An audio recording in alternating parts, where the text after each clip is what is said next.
ॐ अज्ञानातिमिरान्धस्य ज्ञानाञ्जनशलाकया चक्षुरुन्मीलितं येन तस्मै श्रीगुरवे नमः। श्रीचैतन्यमनोभीष्टं स्थापितं येन भूतले स्वयं रूप कदामाख्यं तथाति स्वपदान्तिकम् वन्देऽहं श्रीगुरो श्रीयुगपदकमलं श्रीगुरून् वैष्णवांश्च श्रीरूपं साग्रजातं सहगणरघुनाथान्वितं धंसजीवं शाद्वैतं सावधूतं परिजनसहितं कृष्णचैतन्यदेवं श्रीराधाकृष्णपादान् सहगणललिता श्रीविशाखान्वितांश्च। हे कृष्ण करुणा सिन्धो दीनबन्धो जगत्पते गोपेशा गोपिका गाथा राधा गाथा नमोऽस्तुते। तप्त काञ्चन गौराङ्गी राधे वृन्दावनेश्वरी वृषभानुसुते देवी प्रणमामि हरिप्रिये। वाञ्छाकल्पतरुभ्यश्च कृपा सिन्धुभ्य एव च पतितानां पावनेभ्यो वैष्णवेभ्यो नमो नमः। नमः ॐ विष्णुपादाय कृष्णप्रेष्ठाय भूतले श्रीमते भक्तिवेदान्त स्वामिनिति नामिने। नमस्ते सरस्वती देवे गौरवाणी प्रचारिणे निर्विशेषा शून्यवादी भाषाचार्य देशधारिणे। जय श्री कृष्ण चैतन्य प्रभु नित्यानंद श्री अद्वैत गदाधरा श्रीवासादि गौरभक्तवृंदा। हरे कृष्णा कृष्ण कृष्णा हरे हरे हरे राम राम राम हरे हरे।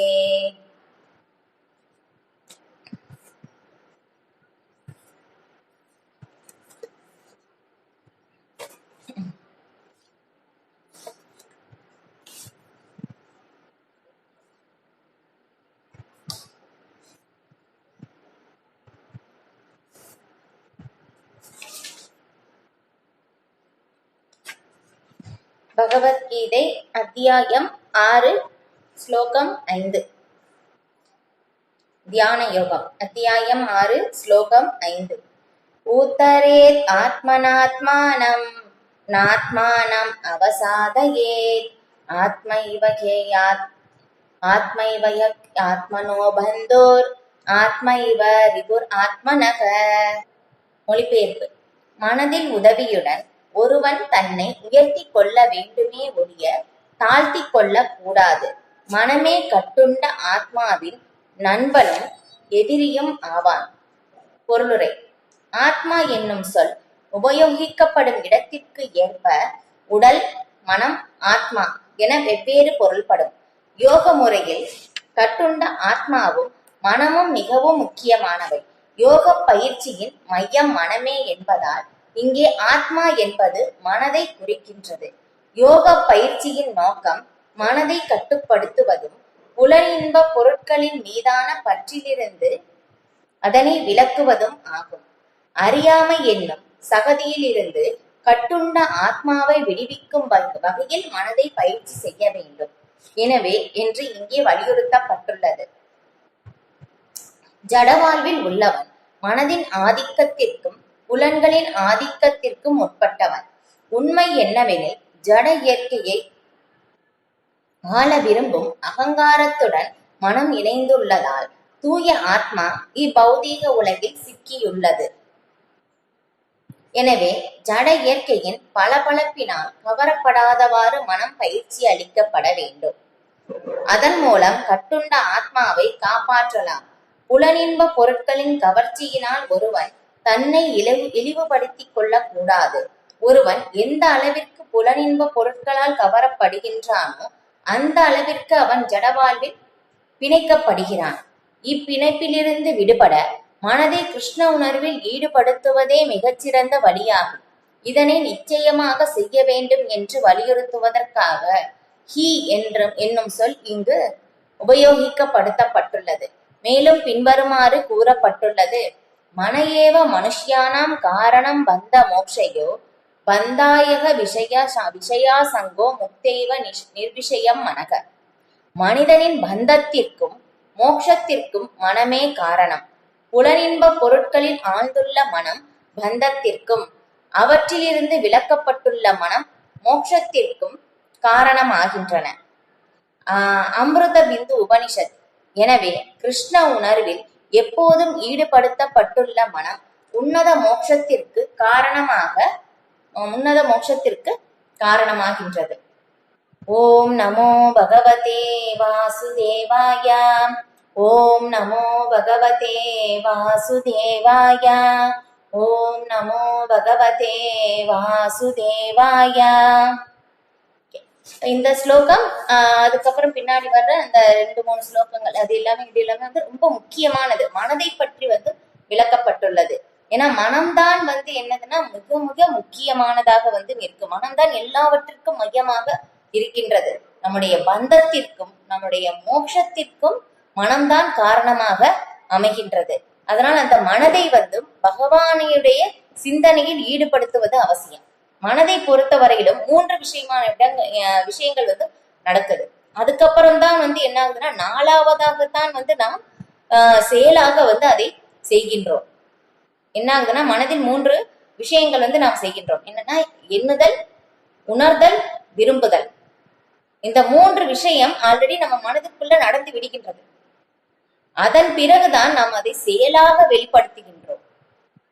எப்படின்னா இப்ப வந்து நம்ம வந்து ஒரு பொருளை பற்றி வந்து நம்ம வந்து பார்க்கின்றோம் இல்லையா? அது பார்க்கும்போது என்ன ஆகுதுன்னா பலவித விஷயங்கள் வந்து நாம் வந்து வெளியில் பயணம் செய்யும் போதும் பலவித நபர்களையும் பலவித விஷயங்களையும் பலவித பொருட்களையும் நாம் வந்து பார்க்கின்றோம்.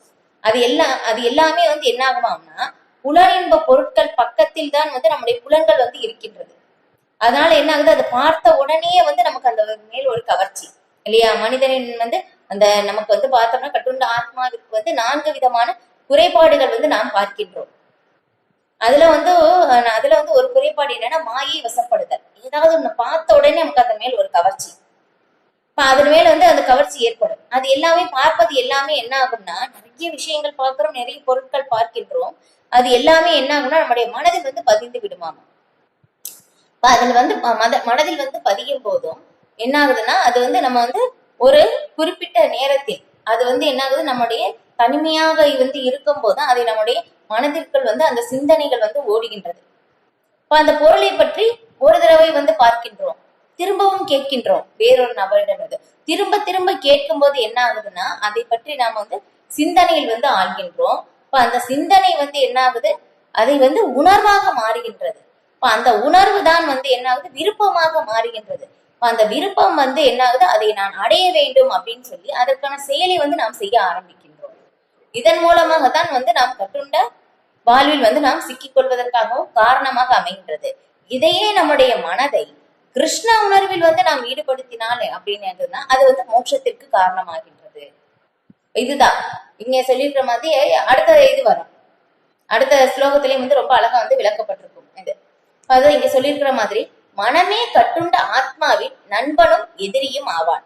நம்முடைய மனம் வந்து நம்முடைய எப்படி சொல்லுவாருன்னா, இதுக்கு உதாரணம் சொல்லும் போதும் வந்து ஒரு பழமொழி சொல்லுவாங்க இல்லையா, நாட்டை ஆளும் அரசனுக்கு மற்றவர்களை எல்லாமே வந்து கட்டுப்படுத்திடுவாங்க, ஆனா தன்னுடைய சொந்த புலன்களை கட்டுப்படுத்த முடியாது. இப்ப இதே வந்து பார்த்தோம்னா கோஸ்வாமிகள் அப்படின்னு வந்து சொல்றது யாரு அப்படின்னு சொல்லும் போது அவங்க வந்து வேற யாரையுமே வந்து கட்டுப்படுத்தல, தங்களுடைய சொந்த புலன்களை வந்து அவர்கள் கட்டுப்படுத்துகிறார்கள், தங்களுடைய மனதை வந்து அவர்கள் கட்டுப்படுத்துகிறார்கள். ஏன்னா மனதின் 6 எதிரிகள் தான் வந்து நம்மளை வந்து இங்க பந்தப்படுத்துகின்றது. நம்முடைய எதிரிகள் வந்து வெளியே யாரும் கிடையாது. இங்க சொல்லிட்டு பாருங்க, மனமே கட்டுண்ட ஆத்மாவின் நண்பனும் எதிரி அப்படின்னு சொல்லிட்டாங்க. அப்ப வந்து பார்த்தோம்னா நம்முடைய மனம் வந்து பகவானுடைய ஆத்மாவுடைய பற்றிய சிந்தனைகள் மோட்சத்திற்கு காரணமாக இருக்கின்ற கிருஷ்ண உணர்வு செயலில் வந்து நாம் ஈடுபடும் போது மனம் வந்து நம்முடைய நண்பனாக இருக்கின்றது. ஆனா இதே வந்து நம்முடைய மனதின் 6 எதிரிகளுக்கு நாம் கட்டுப்பட்டு செயல்படும் போது என்ன ஆகுதுன்னா மனம் நமக்கு எதிரியாக இருக்கின்றது இல்லையா? மனதின் 6 எதிரிகள் காம, குரோத, லோப, மோக, மத, ஆச்சரியம். இந்த 6 எதிரிகள் தான் வந்து நம்மளை இங்கே திரும்ப திரும்ப பந்தப்பட்ட நிலையை வந்து கொண்டு வந்து வைக்கின்றது. இதை வந்து நாம் இந்த இந்த 6 எதிரிகளை நாம் வெல்ல வேண்டும். இப்ப இந்த 6 எதிரிகளை யார் வெல்கின்றார்களோ அப்ப அவங்கதான் வந்து கோஸ்வாமிகள். நம்முடைய மனதையும் தம்முடைய எல்லா புலன்களையும் மனதையும் வந்து அவங்க கட்டுப்படுத்தி இருக்காங்க. இப்ப அவங்கதான் வந்து கோஸ்வாமிகள் அப்படின்னு சொல்றாங்க. இல்ல மனதின் விருப்பப்படி செயல்படுபவர்கள் வந்து கோதாசன் அப்படின்னு வந்து சொல்றாங்க. அப்ப வந்து நம்முடைய மனது வந்து நமக்கு நண்பனாக இருக்கின்றதா இல்ல எதிரியாக இருக்கின்றதா? ஏன்னா பார்ப்பது எல்லாமே வந்து நான் அனுபவிக்க வேண்டும் அப்படின்னு சொல்றது வந்து வெளிப்படையா பார்க்கும்போது நான் எல்லாமே அனுபவிக்கின்றேன் அப்படின்னு சொல்லி தோணுது. ஆனால் இது உண்மையிலேயே நமக்கு நம்முடைய மனம் வந்து நமக்கு எதிரியாகத்தான் வந்து இருக்கின்றது. ஏன்னா அதை வந்து நமக்கு வந்து திரும்ப திரும்ப இங்கே பிறப்பு இறப்பு சுழற்சியில் நம்மை பந்தப்படுத்துகின்றது. இப்ப இதுல இருந்து வெளியே வருவதற்கான அந்த ஒரு கிருஷ்ண உணர்வு நிலை, இப்ப அதைதான் வந்து நாம் செய்யும் போது என்ன ஆகுதுன்னா நம்முடைய விடுதலைக்கு காரணமாகின்றது. இங்க இந்த ஒரு இது கொடுத்துருக்காங்க, அமிர்த பிந்து உபனிஷத்திலிருந்து மனிதனின் பந்தத்திற்கும் மோட்சத்திற்கும் மனமே காரணம். புலனின்ப பொருட்களில் ஆழ்ந்துள்ள மனம் பந்தத்திற்கும், அவற்றிலிருந்து விலக்கப்பட்ட மனம் மோட்சத்திற்கும் காரணமாகின்றன அப்படின்னு வந்து சொல்லப்பட்டிருக்கு இல்லையா?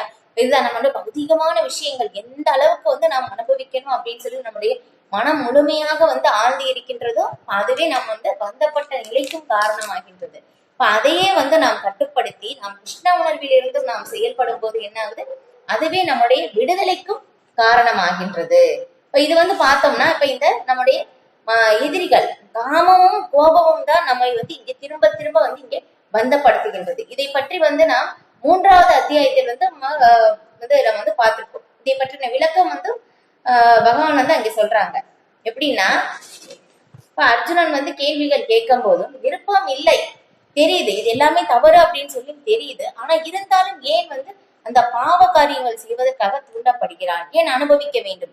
இந்த பொருள்னால் எனக்கு தேவையும் இல்லை, ஆனால் இருந்தாலும் வந்து எனக்கு அதை வந்து விட முடியவில்லை, என்ன காரணம் அப்படின்னு சொல்லி நமக்கு இந்த அனுபவம் வந்து எல்லாருக்குமே வந்து இருக்கும். இதை வந்து நம்ம பக்கத்தில் இருந்து அர்ஜுனன் வந்து கேள்வி வந்து கேட்கிறார். அப்ப வந்து கேட்கும் போது பகவான் வந்து சொல்றாங்க இதுக்கு ஒரே காரணம் என்ன அப்படின்னாக்கா காமயேஷ குரோதயேச ரஜோகுண சமுத்பவக, ரஜோகுணம் தான் காரணம் அப்படின்னு சொல்லி வந்து சொல்லப்படுது. இது ஏன்னா இதுதான் வந்து நம்முடைய திரும்ப திரும்ப நமக்கு வந்து இந்த ரஜோகுணம் தான் வந்து என்ன ஆகுது, நம்மளை வந்து பந்தப்படுத்துகின்றது. காரணம் குண சங்கோ அசிய சத்தன அசத் யோனி ஜன்மசு அப்படின்னு சொல்லி இந்த முக்குணங்களின் ஜட இயற்கையின் முக்குணங்களின் தொடர்பினால் மட்டுமே வந்து என்ன ஆகுதுன்னா திரும்ப திரும்ப நமக்கு இந்த பந்தப்பட்ட நிலை வந்து ஏற்படுது.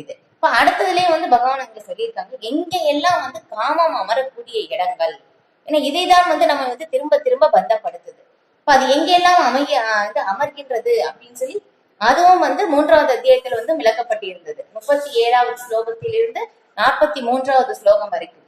இப்ப அதுக்கப்புறம் இதுல வந்து பார்க்கும்போது எப்படி வந்து எந்த மாதிரி 3 நிலைகளில் வந்து காமம் வந்து நாம் இந்த உயிர்வாளிகளை மறைக்கின்றது அதையும் வந்து அங்க விளக்கப்பட்டிருந்தது. எப்படின்னா நெருப்பு புகையாலும், கண்ணாடி தூசியாலும், கருப்பையாலும், இந்த 3 விதத்தில் வந்து காமம் வந்து என்ன ஆகுதுன்னா உயிர்வாளிகளை மறைத்து விடுகின்றது. இந்த 3 நிலைகளில் அப்படின்னு சொல்லும் போது நெருப்பு புகை அப்படின்னு சொல்லி பார்க்கும்போது உயிர்வாளிகள், ஏன்னா வந்து இப்ப வந்து நம்ம வந்து மனித உடல் வந்து நமக்கு கிடைச்சிருக்கு இல்லையா? அப்ப இந்த மனித உடலின் மூலமாக வந்து நான் பகவானை பற்றி வந்து தெரிந்து கொள்ள முடியும் இல்லையா?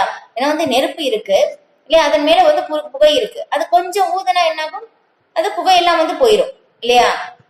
அதே மாதிரி இந்த மனித பிரிவில் வந்து நாம் வந்து தினம் நாமத்தை வந்து ஜபம் செய்வது இல்லையா, பகவானை பற்றி வந்து கேட்பது, பிரசாதம் சாப்பிடுவது, இந்த மாதிரி செய்யும் போது என்ன ஆகுது, நம்ம வந்து அந்த நெருப்பை வந்து நாம் தூண்டி விட முடியும் இல்லையா? பகவானை வந்து கிருஷ்ண உணர்வு நிலைக்கு வந்து நாம் வர முடியும், பகவானுடைய அந்த ஒரு சம்மதத்தை வந்து ஏற்படுத்தி கொள்ள முடியும். அதே வந்து பார்க்கும்போது இன்னொரு விதம் கண்ணாடி தூசி இல்லையா? அப்ப அது வந்து எப்படி சொல்லப்படுதுன்னா மிருகங்களுடைய நிலைக்கும் பறவைகளுடைய நிலைக்கும் வந்து விளக்கப்படுது. இப்ப வந்து என்னன்னா கண்ணாடியில ரொம்ப தூசி இருக்கு, ரொம்ப நேரம் கொஞ்சம் அழுத்தி தேய்ச்சோம் அப்படின்னாக்கா என்னாகும், கொஞ்சம் வந்து அந்த தூசி வந்து போயிடும் இது. ஆனா அதுக்கப்புறம் வந்து பார்த்தோம்னா கருப்பை இல்லையா? அப்ப அது வந்து என்ன ஆகுதுன்னா அது வந்து ஒண்ணுமே பண்ண முடியாது இல்லையா? அந்த அளவுக்கு வந்து ரொம்ப ஆழமான ஒரு இருட்டுல வந்து இருக்கு. அது வந்து எப்படின்னா மரங்களுடைய வாழ்வு. அந்த மாதிரி இந்த மாதிரி 3 விதத்தில் வந்து நம்மளுடைய காமங்கள் வந்து அமரக்கூடிய இடங்கள் அப்படின்னு சொல்லி வந்து சொல்றாங்க இது. அதுக்கப்புறம்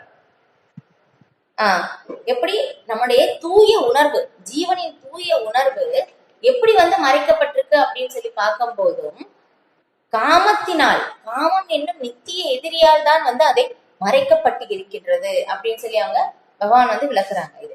அதுக்கப்புறம் எங்கெங்க அமருகின்றது அப்படின்னு சொல்லி அதையும் வந்து விளக்குறாங்க. எங்கெங்கன்னா புலன்கள், மனம், புத்தி, இந்த 3 விஷயங்கள் தான் வந்து என்ன ஆகுது, காமம் வந்து அமர்ந்து விடுகின்றது. ஏன்னா நம்முடைய நித்திய எதிரி யாரு அப்படின்னாக்கா காமம் தான்.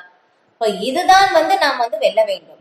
இதுதான் இந்த காமத்தை வந்து நாம் வென்றோம் அப்படின்னாக்கா மனம் வந்து நமக்கு நண்பனாகின்றது. இதை வந்து வெல்லவில்லை என்றால் நம்முடைய மனம் வந்து எதிரியாகின்றது. அதுதான் ஏன்னா இங்க எப்படி சொல்லப்படுதுன்னா, புலனின்ப பொருட்கள் பக்கத்தில் வந்து நம்முடைய புலன்கள் வந்து இருக்கு இல்லையா? அப்ப அந்த நம்முடைய புலனின்பத்திற்கு மேலே வந்து என்ன ஆகுது, புலன்கள் மேலே வந்து நம்முடைய மனம் வந்து இருக்கின்றது. மனதிற்கு மேலே புத்தி இருக்கு. புத்திக்கு மேலே ஆத்மா, ஆத்மாவுக்கு மேலே வந்து பரமாத்மா. இது வந்து அடுத்த ஸ்லோகத்துல வந்து பிரபுபாதர் வந்து விளக்குறாங்க. அப்ப வந்து இதை வந்து நாம் கட்டுப்படுத்துவதற்காக ஆத்மாவை பரமாத்மாவோட, ஆத்மாவுக்கு மேலே பரமாத்மா வந்து இருக்காங்க. அந்த ஆத்மாவை வந்து பரமாத்மாவோட சேவையில் வந்து நாம் ஈடுபடுத்தும் போது அதற்கு கீழே இருக்கின்ற புத்தி, மனம், புலன்கள் தானாகவே கட்டுப்படுத்தப்படும் அப்படின்னு சொல்லி வந்து பிரபுபாதர் வந்து விளக்குறாங்க. அடுத்த ஸ்லோகத்துல வந்து விளக்குவாங்க. முதல்ல படிக்கலாம். இப்ப அதுல வந்து சொல்லும் போது என்ன ஆகுதுன்னா, நம்முடைய புத்திக்கு, அதனால இந்த பகவத்கீதை வந்து நமக்கு வந்து தொடர்ந்து படிக்க வேண்டும் அப்படின்னு வந்து சொல்லுவோம். நமக்கு புரியவில்லை என்றாலும் நம்ம வந்து தொடர்ந்து படிக்கணும். தொடர்ந்து அப்படி படிக்கும் போது என்ன ஆகுதுன்னா, புத்திக்கு வந்து நம்ம அறிவை வந்து கொடுக்கின்றோம். சாதாரண அறிவு கிடையாது. இங்க சொல்லியிருக்கிற மாதிரி மிக உன்னத அறிவு, மிக ரகசியமான அறிவு. இந்த உன்னத அறிவை வந்து புத்திக்கு வந்து நம்ம வந்து திரும்ப திரும்ப கொடுத்துட்டே இருக்கும்போது என்ன ஆகுதுன்னா, மனம் வந்து ஆட்டோமேட்டிக்கா கட்டுப்படுத்தப்படும். இது இல்லையா? நம்ம வந்து பகவத்கீதையிலிருந்து படிக்கின்றோம். ஓகே, பகவானுக்கு வந்து நம்ம வந்து அர்ப்பணம் செய்த உணவை மட்டும்தான் வந்து சாப்பிட வேண்டும். இல்லை அப்படின்னாக்க வந்து அதை வந்து நாம் பாவத்தையே உண்கின்றோம். அதுக்கப்புறம் வந்து இந்த மாதிரி எதை எல்லாமே வந்து நாம் செய்கின்றோமோ, எதையெல்லாம் படைக்கின்றோமோ, இதையெல்லாம் நீ உண்கிறாயோ அதை எல்லாமே வந்து பகவானுக்கு அர்ப்பணமாக செய்ய வேண்டும். இதை எல்லாமே வந்து நம்ம படிக்கின்றோம் இல்லையா? ஒன்னொன்னா அங்கிருந்து வந்து நம்ம வந்து படிக்கின்றோம். இது எல்லாமே வந்து நம்முடைய புத்திக்கு வந்து அந்த அறிவு வந்து கொடுக்கும் போது என்ன ஆகுது, அதுக்கப்புறம் வந்து என்ன ஆகுது, பகவானுக்கு வந்து மாமிசம் வந்து நாம் படைக்க கூடாது, பிரசாதமாகத்தான் ஏற்க வேண்டும். பகவான் வந்து எதையெல்லாம் விரும்புகிறார் அப்படின்னு சொல்லி அதை எல்லாமே பார்க்கிறோம். அப்ப வந்து வெளியே வந்து நம்ம வந்து பார்க்கும்போது என்ன ஆகுது, மாமிசம் வந்து நாம் சாப்பிடக்கூடாது, ஏன்னா பகவானுக்கு பிடிக்காது இல்லையா? பகவானுக்கு பிடிக்காதது எனக்கும் பிடிக்காது, அவ்வளவுதான். சாப்பிடக்கூடாது அப்படின்னு சொல்லல. யாருக்கு பகவானை வந்து பிடிக்குமோ அவங்க வந்து பகவானுக்கு பிடிக்காததே வந்து அவங்க செய்ய மாட்டாங்க. அதனால வந்து அவங்களுக்கு என்ன ஆகுது, இந்த அறிவை வந்து நமக்கு பகவத்கீதை அறிவு வந்து நமக்கு புத்திக்கு கொடுத்ததுனால மனம் வந்து ஏதோ ஒரு பொருட்கள், இந்த பொருள் எனக்கு தேவையில்லாதது, நம்முடைய ஆன்மீக வாழ்க்கைக்கு தேவையில்லாதது அப்படின்னு சொல்லி என்ன ஆகுது, அந்த ஒரு இடத்தில் கட்டுப்படுத்தப்படுகின்றது. ஏன்னா புத்திக்கு நம்ம வந்து உண்மையான அந்த உன்னத அறிவை வந்து நமக்கு கொடுத்தோம். அந்த உன்னத அறிவு வந்து புத்திக்கு வந்து கொடுக்கும் போதும் மனம் வந்து என்ன ஆகுது, எதை ஒன்று பார்க்கும் போதும் இது என்னுடைய ஆன்மீக விஷயத்திற்கு, என்னுடைய வாழ்க்கைக்கு வந்து இதுக்கு வந்து சம்பந்தம் இல்லாத அது அப்படின்னு சொல்லி என்ன ஆகுது, அப்ப வந்து கட்டுப்படுத்தப்படுது. அப்ப வந்து என்ன ஆகுது, நம்முடைய மனம் நண்பனாகின்றது. இல்லை எனக்கு வேண்டும் அப்படின்னு சொல்லி விருப்பம் இல்லை, தேவையில்லை அப்படின்னாலும் எனக்கு அதை அடைய வேண்டும் அப்படின்னு சொல்லி அந்த ஒரு பேராசை நமக்கு ஏற்படும் போது அப்ப வந்து நம்முடைய மனம் வந்து எதிரியாகின்றது. அதுதான் நம்முடைய மனம் எதிரியாகிறதுக்கும் நண்பன் ஆகிறதுக்கும் மனம்தான் காரணமாக இருக்கு அப்படின்னு வந்து சொல்றாங்க இது. அப்ப வந்து இது அதுக்கப்புறம் அப்ப வந்து இதை வந்து நம்ம வந்து எப்படி அடக்க வேண்டும், இப்ப சொல்லியிருக்கிற மாதிரி பகவான் அதுதான் என்னன்னு சொல்றாங்க, ஞானத்தின் மூலமாக இல்லையா? இங்க சொல்லியிருக்கிற மாதிரி பகவத்கீதை உன்னத அறிவின் மூலமாக வந்து என்ன ஆகுது, இந்த எதிரியை, இந்த காமம் என்னும் எதிரியை வந்து நாம் அறவே ஒழித்து விட வேண்டும். இது அதுக்கப்புறம் அதை தான் வந்து இங்க விளக்குறாங்க.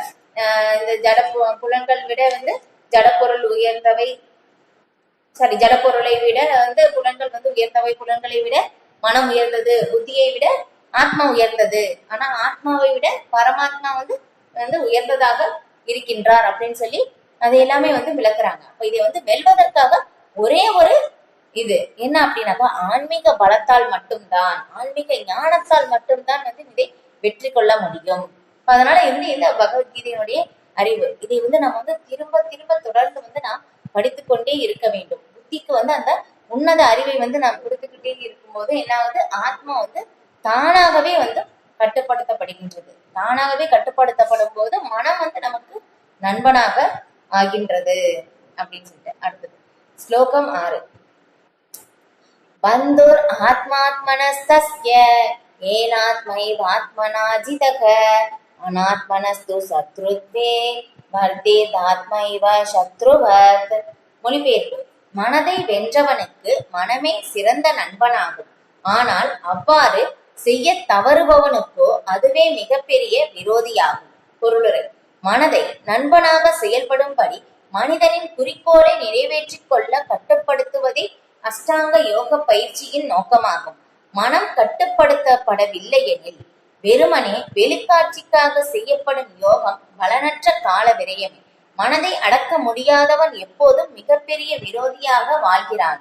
இதனால் அவன் வாழ்வும் நோக்கமும் பாழாகின்றன. உயர்ந்தவரின் கட்டளையை செயலாற்றுவதே ஜீவனின் ஆதார நிலையாகும். மனம் வெல்லப்படாத எதிரியாக இருக்கும் வரை காமம், கோபம், பேராசை, மோகம் போன்றவற்றின் கட்டளைக்கு ஒருவன் கீழ்ப்படிய வேண்டியதுதான். ஆனால் மனம் வெல்லப்பட்டு விட்ட பின் அனைவரது இதயத்திலும் பரமாத்மாவாக வீற்றுள்ள முழுமுதற் கடவுளின் ஆணைகளை நிறைவேற்ற அவன் தானாக முன்வருவான். உண்மையான யோக பயிற்சி இதயத்தில் உள்ள பரமாத்மாவை சந்தித்து அவரது வழிகாட்டுதலை பின்பற்றுவதையும் உள்ளடக்கியதாகும். கிருஷ்ண உணர்வை நேரடியாக சரணடைவது என்னும் தன்மை தானாக வந்தடைகிறது. இதுதான் ரொம்ப ரொம்ப முக்கியமான ஸ்லோகம். முன்னாடி படிச்ச ஸ்லோகமும் இந்த ஸ்லோகமும். ஏன்னா மனம்தான் வந்து நம்முடைய எல்லாத்துக்கும் வந்து காரணமாக இருக்கின்றது. யார் வந்து மனதை வெல்கிறார்களோ, இந்த காம, குரோத, லோக, மோகம், மதம், ஆச்சரியம், இந்த 6 எதிரிகளை வந்து யார் வெல்கிறார்களோ அவங்கதான் வந்து அவங்களுடைய மனம்தான் வந்து அவங்களுக்கு சிறந்த நண்பனாக இருக்கின்றது. யார் வந்து அதை வந்து வெல்வதற்கு தவறுகின்றார்களோ அவர்களுக்கு நம்மளுடைய மனம் வந்து மிகப்பெரிய விரோதியாக இருக்கின்றது. நமக்கு வந்து வெளியே யாருமே வந்து நமக்கு எதிரி கிடையாது. நம்மளுடைய எதிரி வந்து பார்த்தோம்னா நம்மளுக்குள்ளேதான் வந்து இருக்கு இல்லையா? அசுரர்கள், தேவர்கள் முதல்ல எல்லாம் வந்து பார்க்கும்போதும் வெவ்வேறு பிளானட்ல வந்து இருந்தாங்க. வந்து இப்ப வந்து பார்த்தோம் அப்படின்னாக்கா, அதனாலதான் அசுரர்கள், தேவர்கள் எல்லாமே வந்து அவங்களுக்கு எப்பவுமே சண்டை வந்து நடக்கும். ஆனா வந்து இப்ப இந்த கலியுகத்துல பார்த்தோம்னா 2 பேருமே, தேவர்கள் அசுரர்கள் 2 பேரும் நமக்குள்ளதான் இருக்காங்க இல்லையா? சில நேரம் வந்து ரொம்ப நல்லா வந்து பேசுவாங்க, சாத்திகமா வந்து நல்ல ஒரு அமைதியாக வந்து ஒரு தேவ குணங்களை சில நேரம் வந்து வெளிப்படுத்துவார்கள். சில நேரம் பார்த்தோம்னா ரொம்ப கடுமையான கோபத்தை வந்து வெளிப்படுத்துவார்கள். அப்ப வந்து பார்த்தோம்னா 2மே நமக்குள்ளதான் வந்து இருக்கு. இது அப்ப 2 குணங்களும் வந்து நமக்குள்ளே வந்து இருக்கு. அப்ப அந்த மனதை வந்து நாம் கட்டுப்படுத்த வேண்டும். எப்படி அப்படின்னு சொல்லும் போது இங்க வந்து அதுதான் வந்து விளக்கப்படுது. இது ஏன்னா நம்மளுடைய இங்க தலைப்பு வந்து பார்க்கும்போது இந்த அத்தியாயம் வந்து தியான யோகம் இல்லையா? தியான யோகத்தை பற்றி வந்து இங்க பகவான் வந்து விளக்குறாங்க. ஆனா வந்து தியான யோகம் எதற்காக செய்யப்படுது அதையும் வந்து இங்க பிரபாதர் வந்து கீழே விளக்கியிருக்காங்க. ஒரே நோக்கம் என்ன அப்படின்னாக்க, தியானம் செய்வதின் நோக்கம் வந்து நம்முடைய மனதை கட்டுப்படுத்துவதற்காகத்தான். மனதை கட்டுப்படுத்துவதற்காகத்தான் இந்த பயிற்சி எல்லாமே வந்து செய்யப்படுது. இது இந்த மனதை வந்து நாம் வந்து கட்டுப்படுத்தி விட்டோம் என்றால் நாம் வந்து பகவானுடன், பரமாத்மாவுடைய கட்டளையை வந்து நாம் நிறைவேற்றுவதற்கான அந்த ஒரு நிலை வந்து நமக்கு ஏற்படும். இது அதுக்காகதான் இந்த பயிற்சி எல்லாமே வந்து செய்யப்படுது. ஏன்னா அறியாமையிலிருந்து நாம் இந்த கட்டுண்ட ஆத்மாவை விடுவிப்பதற்காகத்தான் வந்து இந்த மனதை வந்து இந்த யோகத்தை வந்து நாம் பயிற்சி செய்கின்றோம். இதுதான் ஒரு நோக்கம். யோகம் வந்து பயிற்சி என்னன்னா மனதை அடக்குவதற்காகத்தான். இதுக்காக தான் வந்து செய்யப்படுது. இப்ப இதே வந்து ஸ்ரீமத் பாகவதத்துல பார்த்தோம்னா வியாசதேவருக்கு நாரத முனி வந்து விளக்கும் போதும் இங்க வந்து சொல்றாங்க, இப்ப இந்த யோகம் எல்லாமே வந்து நம்ம பயிற்சி செய்கின்றோம். இது எல்லாமே வந்து மனதை கட்டுப்படுத்துவதற்கும் கண்டிப்பாக வந்து நம்முடைய கோபத்தை கட்டுப்படுத்த உதவி செய்யலாம். ஆனா வந்து ஆத்மாவை திருப்திப்படுத்த இது போதாது. ஏன்னா ஏதோ ஒரு செயல் நமக்கு வந்து இயங்கிக்கிட்டே வந்து இருக்க வேண்டும் இல்லையா? யாராலையும் சும்மா வந்து இருக்க முடியாது. நம்ம வந்து எந்த வேலையும் செய்யாமல் வந்து செயல் செய்யாமல் இருந்தாலும் நம்முடைய மனம் வந்து இயங்கிக் கொண்டே இருக்கும். அதனால வந்து ஆத்மாவை திருப்திப்படுத்தக்கூடியது பக்தி தொண்டு மட்டும்தான் அப்படின்னு சொல்லி அங்க வந்து சொல்றாங்க. அப்ப இதே வந்து நம்ம பகவானுக்காக, ஏன்னா வந்து நம்ம வந்து ஏதாவது ஒரு செயல் செய்துதான் ஆக வேண்டும், செய்யாம வந்து இருக்கவே முடியாது இல்லையா? அப்ப அதனால வந்து நம்ம வந்து கிருஷ்ண உணர்வின் செயல், கிருஷ்ணருக்காக வந்து நம்ம செய்கின்ற செயல் வந்து கிருஷ்ணருக்காக தொடர்பு படுத்தி அங்க வந்து செய்யும் போது என்ன ஆகுதுன்னா, அங்க வந்து என்ன ஆகுது, நமக்கு வந்து அங்க செயல் செய்கின்றோம். ஆனா கட்டுண்ட நிலையில் வந்து கிடையாது. கிருஷ்ண உணர்வில் இருந்து நாம் அந்த செயல் எல்லாமே வந்து என்ன ஆகுது, கிருஷ்ண உணர்வாக வந்து மாறிவிடுகின்றது. இப்ப அங்க வந்து நாம் பந்தப்படுவதற்கு வழி இல்லாமல் போகின்றது இல்லையா. நம்ம வந்து 3 விதமான கர்மாக்கள் வந்து முன்னாடி வந்து வகுப்புல வந்து பார்த்திருக்கோம். கர்மா, அகர்மா, விகர்மா அப்படின்னு சொல்லிட்டு. இப்ப அதுல வந்து பார்க்கும்போது ஆகர்மா கிருஷ்ண உணர்வின் செயல். கிருஷ்ணருக்காக வந்து நாம் செய்யக்கூடிய செயல் வந்து நீங்க சொல்லிட்டு வந்து மோட்சத்திற்கு காரணமாக அமைகின்றது. அப்ப அங்க செயல் செய்கின்றோம், ஆனால் அங்க பந்தப்படுத்துவது இல்லை அந்த ஒரு செயல் அப்படின்னு சொல்லிட்டு வந்து நம்முடைய ஒவ்வொரு உயிர்வாழியின் நோக்கம் என்ன அப்படின்னாக்கா, உயர்ந்தவரின் கட்டளையை செயலாற்றுவதே ஜீவனின் ஆதார நிலையாகும். அந்த உயர்ந்தவர் யாரு? பகவான் இல்லையா. பகவானுடைய நம்முடைய எல்லாருடைய இருதயத்திலையும் பகவான் பரமாத்மாவை வந்து இருக்காங்க. இப்ப அவங்களுடைய சொல்லியிருக்கும் உண்மையான யோக பயிற்சி இதயத்தினுள் உள்ள பரமாத்மாவை சந்தித்து அவரது வழிகாட்டுதலை பின்பற்றுவதையும் உள்ளடக்கியதாகும். அதுதான் இப்ப அவங்களுடைய வழிகாட்டுதலின்படி நாம் செயல்படுவதற்காகத்தான் இந்த யோக பயிற்சி எல்லாமே வந்து செய்யப்படுது. நம்முடைய புலன்கள் உண்மையிலேயே வந்து முதல் பாடம் வந்து பார்க்கும்போது நான் உடல் அல்ல ஆத்மா இல்லையா. அப்ப வந்து அந்த உடலுக்கும் ஆத்மாவுக்கும் எந்த சம்பந்தமும் இல்லையா. இப்ப நம்ம வந்து உடல் மூலமாக செய்யக்கூடியது, உடல் சார்ந்தது எல்லாமே வந்து நமக்கு வந்து சம்பந்தமே இல்லை. ஏன்னா நாம யாருன்னா ஆத்மா, ஜீவாத்மா. உடலே நமக்கு சம்பந்தமே இல்லை அப்படின்னு சொல்லும் போதும் உடல் சார்ந்தது, உடலுக்காக செய்யப்படுவது எல்லாமே வந்து நமக்கு சம்பந்தம் இல்லையா. நமக்கு கேட்கவே ஆச்சரியமாக இருக்கும். ஆனால் இதுதான் உண்மை. எப்படி வந்து இதுக்கு உதாரணம் வந்து ஸ்ரீமத் பாகவதத்துல விளக்கப்படுதுன்னா, கனவுல வந்து பாக்குறோம் இல்லையா, ஒரு புலி பயங்கரமாக வந்து நம்ம வந்து துரத்துது இல்லையா. ஐயோ நம்ம வந்து வேகமா ஓடுறோம் இல்லையா, வேகமா ஓடி ஓடி வந்து போறோம். அதனால வந்து என்ன ஆகுது, கனவுலயே வந்து நமக்கு இந்த மாதிரி வேகமா வந்து ஓடுறோம். அதுக்கப்புறம் வந்து நமக்கு பயந்து டக்குன்னு வந்து விழித்துக் கொள்கிறோம். இப்போ விழித்து கொண்டு பார்க்கும்போது என்ன நமக்கு அந்த கனவுல வந்து ஓடுறதுனால அந்த ஒரு பதட்டம் வந்து நமக்கு இன்னும் வந்து இருக்கும் இல்லையா. அந்த விழித்து கொள்ளும் போது பார்க்கும்போது அந்த பதட்டம் இருக்கும், வேர்வை எல்லாம் வந்து நமக்கு வந்திருக்கும். அதுக்கப்புறம் பார்த்தோம்னுச்சா அது கனவா அப்படின்னு சொல்லி வந்து நமக்கு தோணுமாமா. இப்ப அந்த மாதிரிதான் நம்ம இருக்கின்ற அந்த ஒரு நிலை. இப்ப நம்ம வந்து தத்துவ ரீதியாக தான் நம்ம வந்து புரிந்து கொள்ள முடியும் இல்லையா. அப்ப இது வந்து உணர முடியாது, இன்னும் நம்ம வந்து உணரவில்லை. ஆனா தத்துவ ரீதியாக இப்போது நாம் வந்து தெரிந்து கொள்கிறோம். அத மாதிரிதான் நம்ம. ஆனா அந்த கனவுல வந்து புலி வந்து நம்ம வந்து துரத்துகின்றது, நாங்க ஓடுகின்றோம். அது நம்ம வந்து கனவு காண்ற வரைக்கும் அது உண்மையாக இருக்கு. இப்ப அதே மாதிரிதான் நம்ம இப்ப இருக்கின்ற அந்த ஒரு நிலையும் வந்து அந்த மாதிரிதான் அப்படின்னு சொல்லி ஸ்ரீமத் பாகவதத்துல இருந்து விளக்கப்படுது.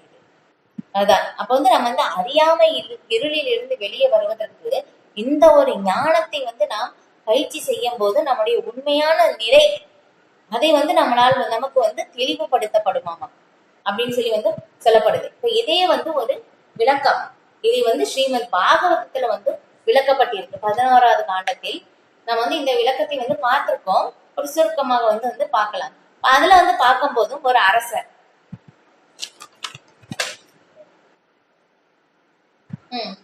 ஒரு அவந்தி பிராமணர் அவங்க வந்து என்ன பண்றாங்க அப்படின்னாக்கா,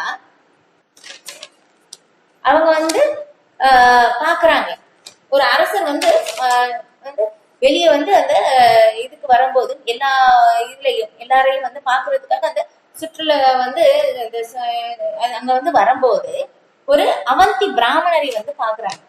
அவர் வந்து என்ன பண்றாங்கன்னா எந்த ஒரு செயலும் செய்யவில்லை. ஆனா அவர் வந்து ரொம்ப ஆனந்தமாக இருக்கின்றார். அவரை பார்க்கும் போதே வந்து தெரியுது அந்த அரசருக்கு. ஆனா அந்த பிராமணர் வந்து அந்த அவந்தி பிராமணர் வந்து எப்படி இருக்காங்க அப்படின்னாக்க, பாக்குறதுக்கு வந்து ரொம்ப வந்து எப்படி அழகாக வந்து இருக்காங்க. அதுக்கப்புறம் ரொம்ப நல்ல கல்வி அறிவு ஞானம் கூட வந்து அவங்களுக்கு இருக்கு. அதுக்கப்புறம் நிறைய திறமையும் கூட இருக்கு. அதுக்கப்புறம் பேச்சு திறமை கூட வந்து இருக்கு. அதுக்கப்புறம் வந்து அவங்க எந்த ஒரு செயல் செய்தாலும் அவங்களால வந்து பௌதிகமாக எல்லாமே வந்து அவங்களால வெற்றியும் கொள்ள முடியும். ஆனா எல்லா திறமையும் இருந்தும் அவங்க எதுவுமே செய்யவில்லை. இதை பார்த்து ஆனா எதுவுமே செய்யவில்லை, ஆனா அவங்க ரொம்ப ஆனந்தமாக இருக்காங்க. இது எப்படி ஆச்சரியம் இல்லையா. நம்ம வந்து பாக்குறோம் இந்த ஒரு நிலை வந்து நம்ம இருந்தோம்னா நம்ம வந்து எல்லாரும் என்ன சொல்லுவாங்க இல்லையா, இதே நிலையில் நாம இருக்கோம். ஆனா இருந்து என்ன பண்ணுவாங்க, ஏதாவது பார்த்தோம்னா எல்லாமே திறமை இருந்து என்ன நீ சும்மாவே உட்கார்ந்துருக்க இல்லையா, வேஸ்டா உட்கார்ந்துருக்க, ஏதாவது வேலைக்கு போக வேண்டாமா அப்படிதான் வந்து நம்ம வந்து சொல்லுவாங்க. ஆனா வந்து இங்க வந்து அரசர் வந்து, ஏன்னா அரசரும் ஒரு தூய பக்தர், அதனால வந்து இவங்களை வந்து பார்த்து ரொம்ப ஆச்சரியப்படுறாங்க. ஆனா அவங்களும் வந்து கண்டிப்பா ஒரு தூய பக்தராக இருந்தாதான் இந்த ஒரு நிலை வந்து அடைய முடியும்.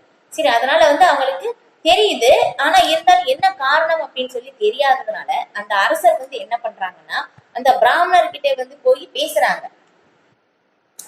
இப்ப இந்த மாதிரி வந்து நீங்க இந்த மாதிரி உங்களிடம் வந்து எல்லாமே திறமையும் இருக்கு, கல்வி அறிவும் இருக்கு, பேச்சு திறமையும் இருக்கு, அழகும் இருக்கு, வந்து நீங்கள் வந்து எது செய்தாலும் வெற்றி அடைவதற்கான அந்த ஒரு சூழ்நிலையும் வந்து இருக்கு. நீங்கள் வந்து ஏன் எல்லா தகுதியும் இருந்து நீங்கள் ஏன் எதையும் வந்து செய்யாமல் இருக்கிறீர்கள் அப்படின்னு சொல்லி அவங்க கிட்ட வந்து கேக்குறாங்க. அப்ப வந்து அந்த அவந்தி பிராமணர் வந்து சொல்றாங்க, ஆஹ் என்னன்னா பரம புருஷரை உணர்ந்துள்ள ஒருவன் பரம புருஷரை தனது இணை பெரியாத தோழராக தன் இதயத்தில் எப்பொழுதும் சுமப்பதில் திருப்தி அடைகிறான். ஏன்னா அவங்க ஆல்ரெடி இங்க சொல்லியிருக்கிற மாதிரி பரமாத்மாவை வந்து அவங்க அடைந்து விட்டார். பரமாத்மாவை வந்து அவங்க அடைந்ததுனால இங்க வந்து வேற எந்த ஒரு செயலும் அவங்க வந்து செய்யல.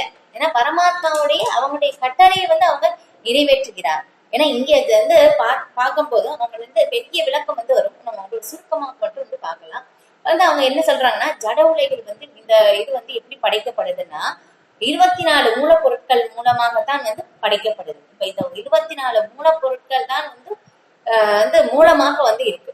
மகத்தத்துவத்தில் வந்து பகவான் வந்து இந்த 24 மூலப்பொருட்களை வைக்கின்றார். அவனுடைய பார்வையை செலுத்தும் போது இது எல்லாமே வந்து படைப்புக்கு வந்து வருது. இதுதான் மூல காரணமாக இருக்கு.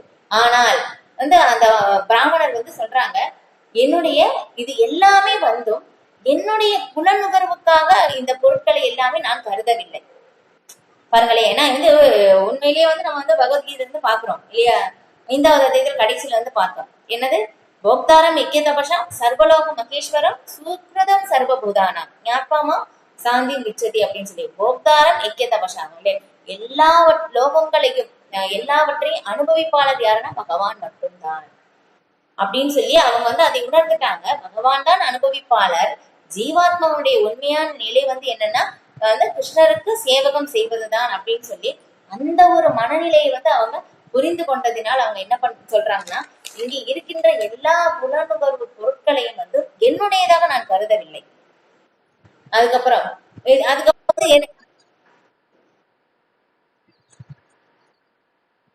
ஹரே கிருஷ்ண மலர் விழி மதரி பண்ணிக்கோங்க. அப்ப வந்து என்ன நான் வந்து சில நேரம் வந்து என்ன பண்ணுவோம், இந்த இது வந்து எனக்கு வேண்டும் இது வேண்டாம் அப்படின்னு விளக்குகின்றோம்.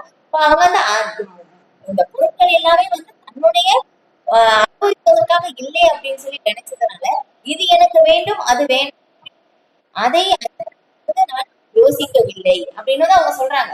இப்ப வந்து மன்னர் வந்து கேக்குறாங்க. அதுக்கு வந்து அந்த அவந்தி பிராமணனுடைய பதில் வந்து இது. அதுக்கப்புறம் வந்து இந்த பௌதிக மூலப்பொருட்கள் எல்லாமே வந்து நாம் வந்து எப்படி பாக்குறோம், அனுபவிப்பதற்காக வந்து நாம் வந்து பார்க்கின்றோம். ஆனா அவங்க வந்து எப்படி பாக்குறாங்கன்னா இது எல்லாமே பகவானுடைய சொத்து, பகவானுக்கு தான் அனுபவிப்பாளர். அதுக்கப்புறம் இந்த எல்லா பொருட்களையும் வந்து நான் என்னுடைய ஆன்மீக குருவாக உபதேச குருக்களாக நான் ஏற்றுக்கொண்டேன் அப்படின்னு சொல்லி அந்த அவந்தி பிராமணர் வந்து பதில் சொல்றாங்க. அதுக்கப்புறம் வந்து நான் வந்து எல்லா ஜட உலகம் முழுவதிலும் எல்லா பக்கமும் வந்து நான் வந்து சென்று வந்தாலும் என்ன ஆகுதுன்னா நான் வந்து என்னுடைய குரு சேவையை வந்து நான் கைவிடுவதில்லை. அதுக்கப்புறம் இங்க சொல்லியிருக்காங்க பாருங்க, நான் எனது திட புத்தியை தஞ்சம் அடைந்து ஜீவன் முக்தனாக பூமியில் எப்போதும் சஞ்சரித்து வருகிறேன்.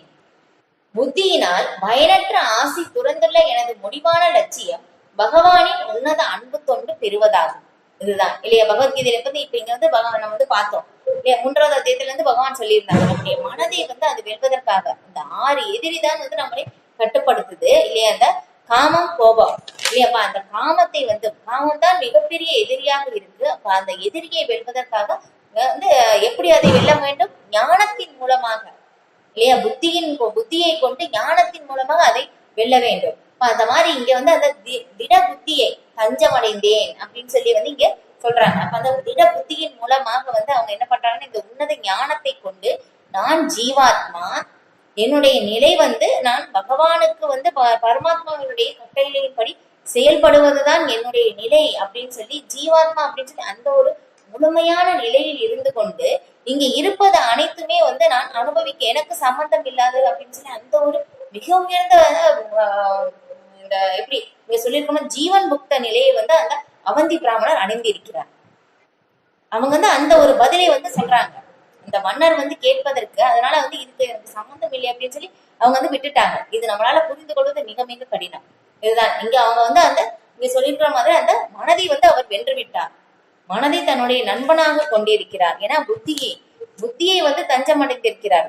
எந்த புத்தியின் மூலமாக தஞ்சம் அடைந்து என்ன ஆகுறாங்க, எல்லாவற்றையும் வந்து பகவான் தான் அனுபவிப்பாளர் அப்படின்னு சொல்லி அவங்க வந்து அந்த ஒரு நிலையில் பரமாத்மாவுடைய சேவையில் வந்து ஈடுபட்டு இருக்கிறார். அந்த ஒரு நிலையில் இருந்து நான் இந்த உடல் அப்படின்னு சொல்லி அந்த கண்ணோட்டத்திலிருந்து முழுமையாக வெளிவந்திருக்கிறார்.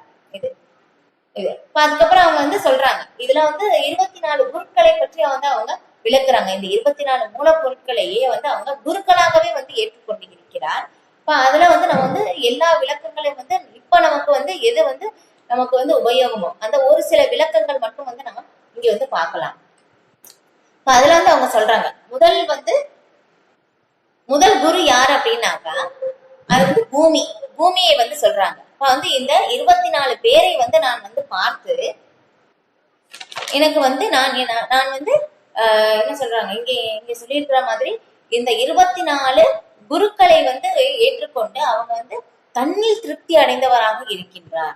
முதல் குரு யார் அப்படின்னாக்கா பூமி. அவங்க வந்து பூமியை பார்த்து எப்படி பாக்குறாங்கன்னா, பொறுமையை வந்து நான் கற்றுக்கொண்டேன் அப்படின்னு வந்து சொல்றாங்க.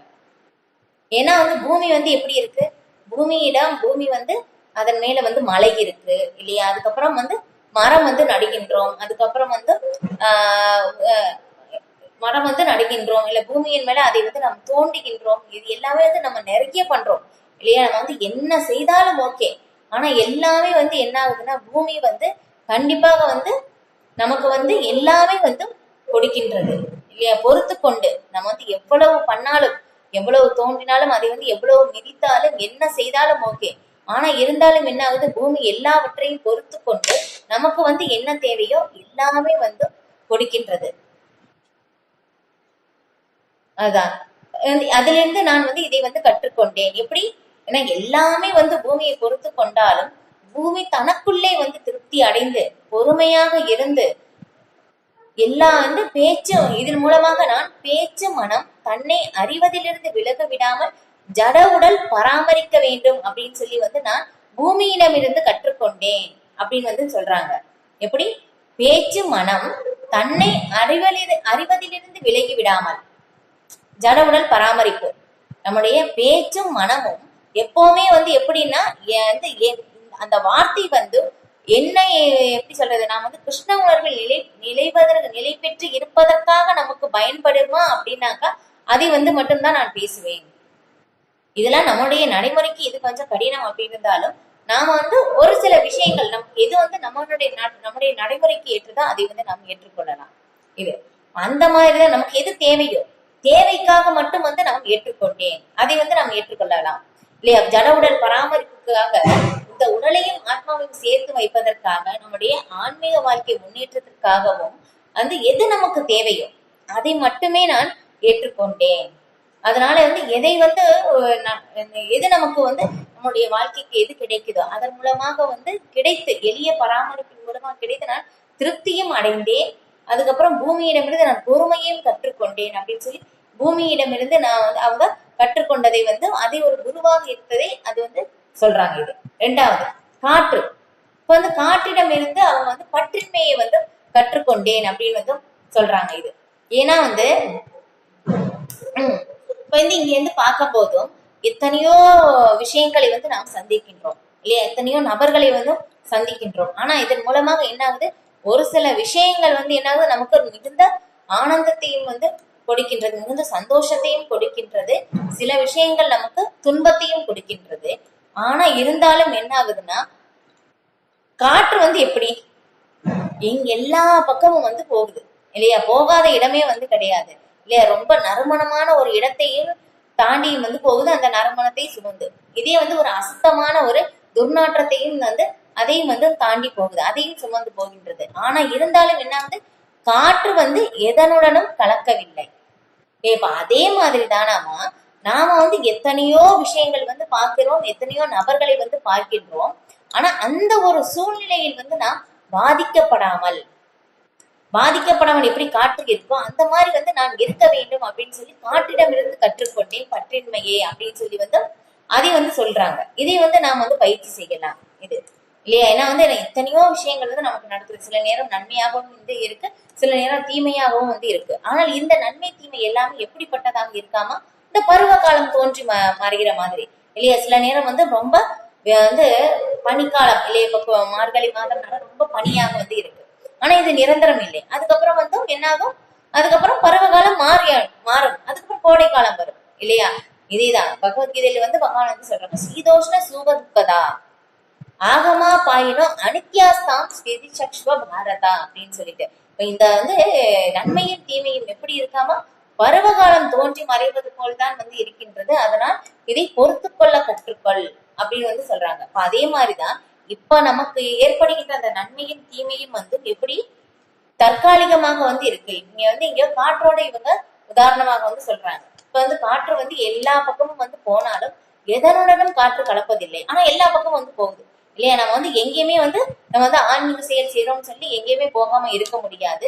கண்டிப்பா வந்து நாம் வந்து போகத்தான் வேண்டும். ஆனா அதை எதனுடனும் பாதிக்கப்படாமல் நாம் கற்றுக்கொள்ள வேண்டும் அப்படின்னு சொல்லி வந்து இந்த காற்றின் மூலமாக வந்து அந்த உதாரணம் வந்து நமக்கு கொடுக்கப்படுகிறது. அதுக்கப்புறம் ஆகாயத்தை வந்து ஒரு குருவாக வந்து சொல்கின்றார். வந்து இதுவும் வந்து அந்த ஒரு விளக்கமாக வந்து வரும். இது எப்படின்னா அதுவும் வந்து ஆத்மா பரமாத்மா இல்லையா? ஆகாயம் வந்து இருக்கு. ஆகாயம் வந்து இருந்தாலும் அதுவும் வந்து நமக்கு இந்த இதுக்குள்ளதான் இருக்கு. ஆனா இருந்தாலும் அதுவும் எதனுடனும் கலப்பது இல்லை. அதே மாதிரிதான் நான் எப்பவுமே ஜீவாத்மா அப்படின்னு சொல்லி வந்து உணர்ந்து இங்க இருக்கின்ற எதனுடனும் வந்து நான் கலக்காமல் எப்படி இதுக்கும் எனக்கும் சம்பந்தம் இல்லை அப்படின்னு சொல்லி அந்த ஒரு உணர்றதற்கான அந்த ஒரு நிலையில் வந்து இருக்க வேண்டும் அப்படின்னு அதனிடமிருந்து நான் கற்றுக்கொண்டேன் அப்படின்னு வந்து சொல்றாங்க ஆகாயத்திடமிருந்து. அதுக்கப்புறம் நீரிடம் இருந்து இல்லையா? ஏன்னா ஸ்ரீமத் பாகவதத்திலே வந்து இதை பற்றி வந்து விளக்கப்படுது. ஏன்னா ஒரு உயர்ந்த நபர், கற்றறிந்தவர், அவங்க வந்து எப்படி பார்ப்பாங்க அப்படின்னாக்கா ஒரு தவறான ஒரு இடத்தில் இருந்து வந்து என்ன நல்ல விஷயங்களே எடுத்துக்கொள்வார். ஏன்னா எல்லா இடத்துல ஏன்னா எல்லாமே பகவானுடைய படைப்பு இல்லையா?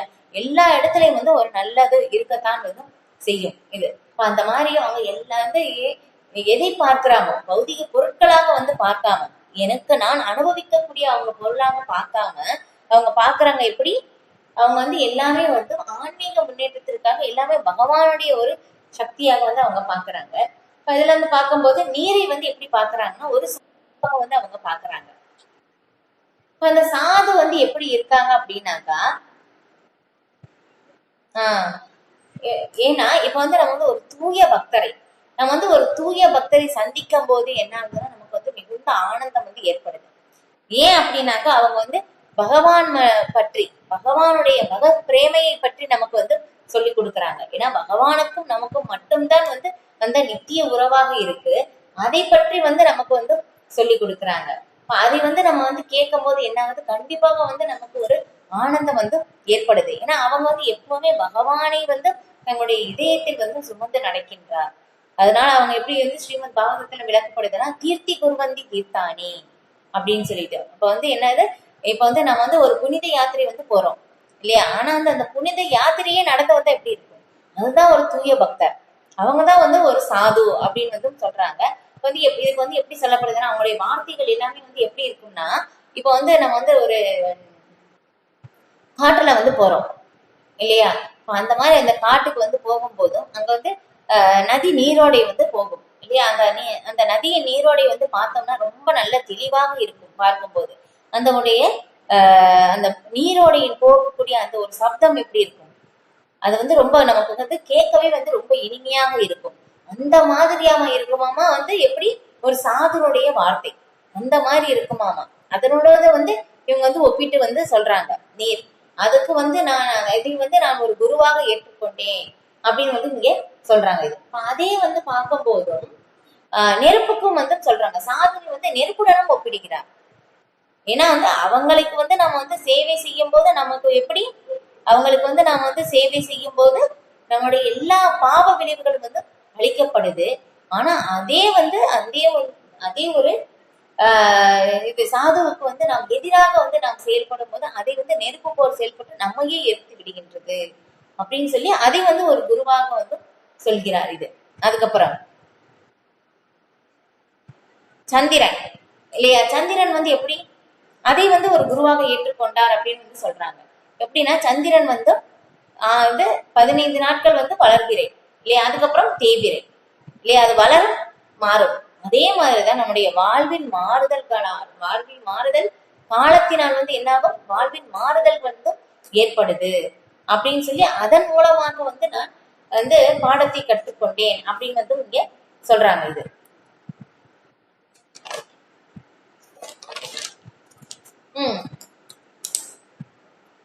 அதுக்கப்புறம்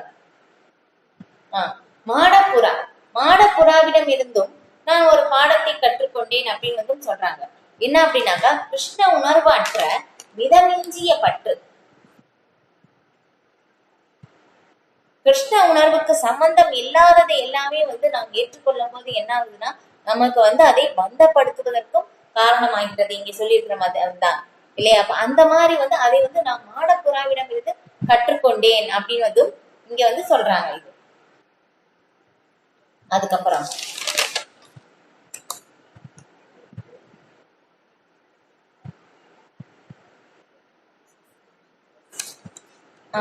கடல் சமுத்திரம், சமுத்திரத்திடமிருந்து பாடத்தை கற்றுக்கொண்டேன் அப்படின்னு வந்து சொல்றாங்க. இது எப்படின்னா, பகவானின் தாமரை பாதங்களில் தஞ்சம் அடைந்துள்ள ஒரு பரம பக்தர் மிகப்பெரிய ஆன்மீக சக்தியை பெற்று இருப்பதால் அவரை மிஞ்சவோ வெற்றி கொள்ளவோ முடியாது. அதுதான். ஏன்னா வந்து எப்படி ஒரு பரம பக்தர் அங்க எப்பவுமே பகவானுடைய தாமரை திருவடிகளையே வந்து அவங்க நீத்து கொண்டே இருக்கின்றார். அதனால வந்து அவங்களுக்கு அந்த ஆன்மீக சக்தியின் மூலமாக வந்து எந்த பௌதிகமாக வந்து எதுவுமே வந்து அவங்களால வந்து மிஞ்சி விடவும் முடியாது, வெற்றி கொள்ளவும் முடியாது அப்படின்னு சொல்லி கடலிடம் இருந்து நான் கற்றுக்கொண்டேன் அப்படின்னு வந்து நீங்க சொல்றாங்க. இது அதுக்கப்புறம்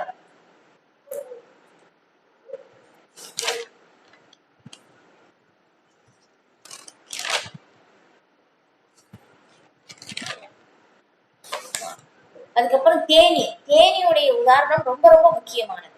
இப்ப அந்த உதாரணம் வந்து எப்படின்னு அப்படின்னு சொல்லும் போது பார்த்தோம்னா,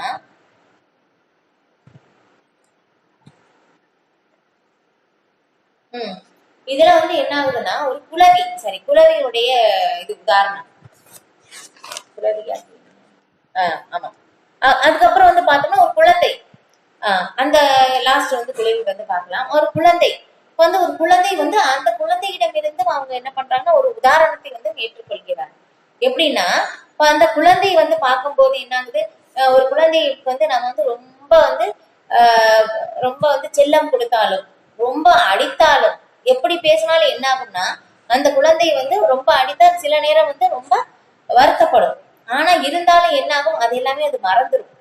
அதே மாதிரிதான் வந்து நான் வந்து இந்த குழந்தை இல்லாம போல் எல்லாவற்றையும் வந்து நான் வந்து வெற்றி தோல்வி மானம் அவமானம் இது எல்லாமே வந்து எதையுமே வந்து நான் சிந்திக்காம எல்லா இடத்துலயும் வந்து நான் சஞ்சரிக்கின்றேன் அப்படின்னு வந்து அவங்க சொல்றாங்க. இது அதுக்கப்புறம் ஒரு குமரி பெண், அதனிடம் இருந்து நான் வந்து பாடத்தை கற்றுக்கொண்டேன் அப்படின்னு வந்து சொல்றாங்க. என்னன்னா, ஒரு குமரி பெண் இல்ல ரொம்ப ஏழ்மையில் வந்து இருக்கின்ற அந்த ஒரு பெண் வந்து அவங்க வந்து அந்த பெண் வந்து வீட்டில் வந்து இருக்கின்றார்.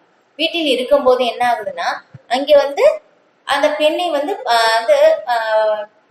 இது பெண்ணை வந்து திருமணம் செய்து கொள்வதற்காக வந்து பார்ப்பதற்காக வந்து வர்றாங்க. அப்ப வந்து அங்க வரும்போது அந்த பெண் வீட்டில் வந்து அவங்களுடைய பெற்றோர்கள் வந்து வீட்டில் இல்லை, வெளியே வந்து எங்கேயோ போயிருக்காங்க. இப்ப அந்த மாதிரி அவங்க வந்திருக்கும் போது என்ன ஆகுது, ஓகே வெளியுடைய நபர் வந்து வந்திருக்காங்க, அவங்களுக்காக ஏதாவது செய்ய வேண்டும் அப்படின்னு சொல்லி அந்த பெண் வந்து உள்ள சமையல் அறைக்கு வந்து போய் சமையல் செய்வதற்காக வந்து போகும்போதும் வெளி நபர் வந்து வந்திருக்காங்க, நம்மளுடைய குறையை வந்து நாம வந்து அவங்களுக்கு வந்து காட்டி கொடுக்க கூடாது அப்படின்னு சொல்லி அந்த பெண் வந்து என்ன பண்றாங்கன்னா 2 வளையல் வந்து போட்டிருக்காங்க, நிறைய வளையல் வந்து போட்டிருக்காங்க 2 கையிலும். இப்ப அந்த வளையல்கள் வந்து என்ன ஆகுதுன்னா, அவங்க வந்து ஏதோ வந்து வேலை வந்து செய்யும் போது என்ன ஆகுது, அந்த வளையல்கள் எல்லாமே வந்து சத்தம் ஏற்படுது. ஓகே, அப்ப அதனால வந்து நிறைய வளையல்கள் வந்து சத்தம் ஏற்படுது அப்படின்னு சொல்லி அவங்க என்ன பண்றாங்கன்னா எல்லா வளையல்களையும் வந்து எடுத்துடுறாங்க. இரண்டு வளையல் மட்டும் வந்து போட்டிருக்காங்க. இந்த இந்த கையில 2 வளையல், அந்த கையில வந்து 2 வளையல் வந்து போட்டிருக்காங்க. இப்ப அந்த 2 வளையல் கூட வந்து என்ன ஆகுது, திரும்பவும் வந்து சத்தம் ஏற்படுது. அதுக்கப்புறம் என்ன பண்றாங்கன்னா, அப்ப 2 வளையல்கள்ல வந்து அந்த ஒரு வளையலை வந்து எடுத்துடுறாங்க. ஒரு வளையல் மட்டும்தான் வந்து இருக்கு. அப்ப வந்து என்ன ஆகுதுன்னா, இப்ப வந்து சத்தம் வந்து ஏற்படாது. வெளிநபருக்கு வந்து தங்களுடைய குறை வந்து தெரியாது அப்படின்னு சொல்லி வந்து அந்த குமரி பெண் வந்து நினைக்கிறா அப்படின்னு சொல்லி, அப்ப அந்த குமரி பெண்ணிடமிருந்து நான் கற்றுக்கொண்டேன். இதுக்கு வந்து எப்படி சொல்லப்படுதுன்னா, நிறைய கூட்டங்கள் வந்து இங்க இருக்கும்போது என்ன ஆகுதுன்னா, அங்க வந்து கண்டிப்பாக ஒரு பிரச்சனை வந்து ஏற்படும் இல்லையா? இப்ப இதே வந்து பார்க்கும்போது 2 நபர் இருந்தாலும் ஏதோ ஒரு விஷயங்கள் மூலமாக வந்து நமக்கு அங்க தொந்தரவுகள் இருந்து ஏற்படும். இதே வந்து ஒரு வழியில் இருக்கும்போது எந்த சப்தமும் இல்லை இல்லையா? அமைதியாக இருக்கின்றது. அதே மாதிரிதான் வந்து அந்த குமரி பெண்ணிடமிருந்து நான் கற்றுக்கொண்டேன் அப்படின்னு வந்து அங்கே சொல்றாங்க. அதுக்கப்புறம் அம்பு செய்பவன், அம்பு செய்பவனிடம் இருந்து நான் கற்றுக்கொண்டேன் அப்படின்னு வந்து சொல்றாங்க. ஒரு செகண்ட்.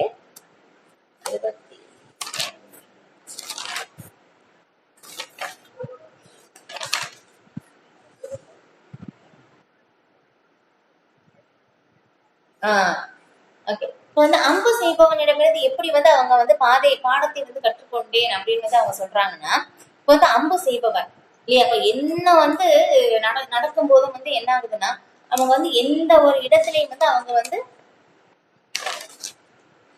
அம்பு செய்யும் போது என்ன ஆகுமாமோ, நம்முடைய கவனம் முழுக்க வந்து அதிலேயே இருக்க வேண்டும். வேற எதிரிகள் மேல வந்து நமக்கு வந்து பற்றுதல் கவனம் வந்து போகக்கூடாதாமா. ஏன்னா வந்து அந்த அம்பு செய்வது சரியாக வந்து வராது அப்படின்னு சொல்லி வந்து சொல்லப்படுது. அதனால வந்து ஒரு நபர் வந்து அங்க வந்து அம்பு வந்து செய்து கொண்டு இருக்கிறார். இப்ப அந்த மாதிரி செய்யும் போது என்ன ஆகுதுன்னா, வெளியே வந்து ஒரு அந்த அரசர் வந்து போறாங்க. வந்து அரசர் வந்து போகும்போதும் அரசர் வந்து தனியாக வந்து போக மாட்டார் இல்லையா? பின்னாடி பரிவாரங்கள் சப்தங்களோட வந்து போவார். அந்த மாதிரி வந்து போகும்போதும் என்ன ஆகுது, இப்ப வந்து நம்ம வந்து பாக்குறோம் இல்லையா? வந்து வீட்டுல இருக்கோம், ஏதோ ஒரு மிகப்பெரிய சப்தம் வந்து வருதுன்னா நம்ம என்ன பண்ணுவோம், டக்குன்னு வந்து எந்திரிச்சு வந்து போய் பார்ப்போம். ஆனா அந்த அம்பு செய்பவர் வந்து அவ்வளவு சப்தம் வந்து ஏற்படுது. ஆனா இருந்தாலும் வந்து அவங்களுடைய கவனத்தை வந்து அதிலிருந்து அவங்க வந்து விலகவே இல்லை. அதே மாதிரிதான் அவங்க வந்து என்ன பண்றாங்கன்னா, வெளியே வந்து எத்தனையோ ஒரு இது நிலைகள் வந்து ஏற்பட்டாலும் அவங்க வந்து என்ன பண்றாங்கன்னா, அந்த அன்பு செய்வதில் எப்படி கவனமாக இருந்தாங்களோ அதே மாதிரி என்னுடைய மனதை வந்து நான் வந்து ஒரே குறிக்கோளில் மட்டுமே வந்து நான் வந்து கவனத்தை வந்து செலுத்தி இருந்தேன். ஏன்னா வெளியே வந்து பார்க்கணும் நிறைய ஒரு விஷயங்கள் வந்து நமக்கு வந்து ஏற்பட்டாலும் அதன் மேல் வந்து என்னுடைய கவனத்தை வந்து நான் செலுத்தவில்லை. என்னுடைய ஒரே குறிக்கோள் வந்து என்னதுன்னா, அதை என்னுடைய அந்த ஒரு இதில் மட்டும்தான் வந்து நான் என்னுடைய மனதை வந்து நான் செலுத்தினேன் அப்படின்னு வந்து சொல்றாங்க. இங்க சொல்லியிருக்கிற மாதிரி மனம்தான் கட்டுண்ட ஆத்மாவுக்கு நண்பனும் எதிரி இல்லையா? நம்முடைய அவங்க சொல்லிடுற மாதிரி எந்த ஒரு விஷயம் வந்து நடந்தாலும் அது எல்லாமே வந்து நான் கருத்தில் கொள்ளாமல் எப்படி என்னுடைய ஒரே குறிக்கோளில் மட்டுமே என்னுடைய கவனத்தை வந்து நான் செலுத்தினேன். அம்பு செய்பவர் வந்து எப்படி வந்து அவங்களுடைய கவனம் வந்து எது நடந்தாலும் வந்து பார்க்காம முழுக்க முழுக்க அவங்களுடைய கவனம் வந்து அம்பு செய்வதிலே வந்து இருந்ததோ அதே மாதிரிதான் வந்து என்னுடைய கவனத்தை முழுக்க முழுக்க என்னுடைய ஒரே குறிக்கோளில் மட்டுமே வந்து நான் செலுத்தினேன். இங்க சொல்லியிருக்கிற மாதிரி யோக பயிற்சி எதுக்காக செய்யப்படுது? மனதை கட்டுப்படுத்துவதற்காகத்தான். அந்த ஒரு நிலையை வந்து அம்பு செய்பவனிடமிருந்து நான் கற்றுக்கொண்டேன் அப்படின்னு வந்து அங்க சொல்றாங்க. இது அதுக்கப்புறம் ஒரு பெண், அது பார்த்துட்டோம், குமாரி பெண் பார்த்துட்டோம் இல்லையா? அதுக்கப்புறம் வந்து ஒரு சிலந்தியிடம் இருந்து நான் வந்து பாடம் கற்றுக்கொண்டேன் அப்படின்னு சொல்றாங்க. அந்த சிலந்தி வந்து எப்படின்னா பகவான் வந்து குறித்து வந்து சொல்றாங்க. சிலந்தி வந்து என்ன பண்ணும், அது தன்னுடைய சக்தியின் மூலமாகத்தான் வந்து அந்த ஒரு வீடு கட்டும் இல்லையா? ரொம்ப அழகா வந்து கட்டும், பார்த்திருப்பீங்க எல்லாருமே. இப்ப வந்து அதை வந்து அது வந்து என்ன ஆகும், அதை கட்டி அது அதிலேயே வந்து இருந்துடும். அது வேணாம்னா அதுவே வந்து அழித்து விட்டு போயிடும். அதே மாதிரிதான் பகவான் வந்து தன்னுடைய சக்தியின் மூலமாக எல்லாத்தையும் படைத்து தன்னுடைய காலத்தால் வந்து தன்னுடைய விருப்பப்படி அழித்து விடுகிறார். அதை நான் சிலந்தியிடமிருந்து கற்றுக்கொண்டேன் அப்படின்னு வந்து சொல்றாங்க. இது அதுக்கப்புறம் குளவி, ஒரு குளவியுடைய உதாரணம் ரொம்ப ரொம்ப முக்கியமான இந்த ஒரு இது.